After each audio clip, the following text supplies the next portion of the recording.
ব্যক্তি স্বার্থ ভুলে দেশের কল্যাণে কাজ করতে প্রবাসী বাংলাদেশিদের প্রতি আহ্বান জানিয়েছেন প্রধানমন্ত্রী শেখ হাসিনা।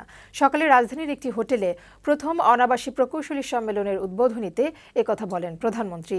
দেশে বিনিয়োগের অনেক সুযোগ তৈরি হয়েছে উল্লেখ করে পরিকল্পিত বিনিয়োগ বাড়াতে প্রবাসীদের প্রতি আহ্বান জানান শেখ হাসিনা। কাজী বাপ্পার প্রতিবেদন। প্রবাসে বসবাসরত বাংলাদেশি প্রকৌশলীদের জাতীয় সম্মেলন উপলক্ষে রাজধানীর একটি হোটেলে এই আয়োজন। এতে বিশ্বের ৩০টি দেশে বসবাসরত ও কর্মরত প্রায় ৩০০ অনাবাসী প্রকৌশলী অংশ নেন। ৩ দিনব্যাপী এই সম্মেলনের উদ্বোধনীতে প্রধান অতিথি হিসেবে যোগ দেন প্রধানমন্ত্রী শেখ হাসিনা। শুরুতেই সম্মেলনের আয়োজক সংস্থা ব্রিজ টু বাংলাদেশের পক্ষ থেকে প্রধানমন্ত্রীর হাতে সম্মাননা স্মারক তুলে দেওয়া হয়।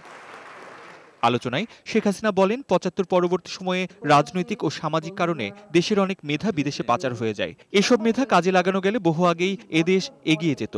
বর্তমানে দেশে বিশ্বমানের শিক্ষা ব্যবস্থা নিশ্চিতে সরকার সক্ষম হয়েছে বলেও জানান প্রধানমন্ত্রী। যে পরিবর্তনটা হয়েছিল সেটা তো দেশের কল্যাণে হয়নি। হয়তো একটা গোষ্ঠী তাদের স্বার্থ নিয়ে ব্যস্ত ছিল, বৃহৎ জনগোষ্ঠীর কল্যাণে কোনো কাজ তারা করেনি। যদি করতো তো বাংলাদেশ বহু আগেই উন্নত হতো।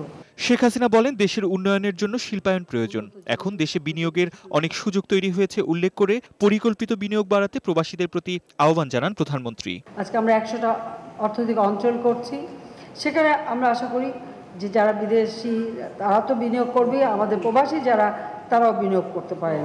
নিজেদের বুদ্ধিবৃত্তিকে জনগণের কল্যাণে কাজে লাগানোর পরামর্শ দিয়ে প্রবাসী বাংলাদেশিদের শেখ হাসিনা বলেন, ব্যক্তি স্বার্থের ঊর্ধ্বে উঠে দেশের স্বার্থে কাজ করতে হবে। আমাদের সমস্ত জ্ঞান বুদ্ধি সব আমরা যদি জনগণের কল্যাণে কাজ করার কথা চিন্তা করি, তাহলে কিন্তু একটা দেশকে উন্নত করা খুব কঠিন কিছু না।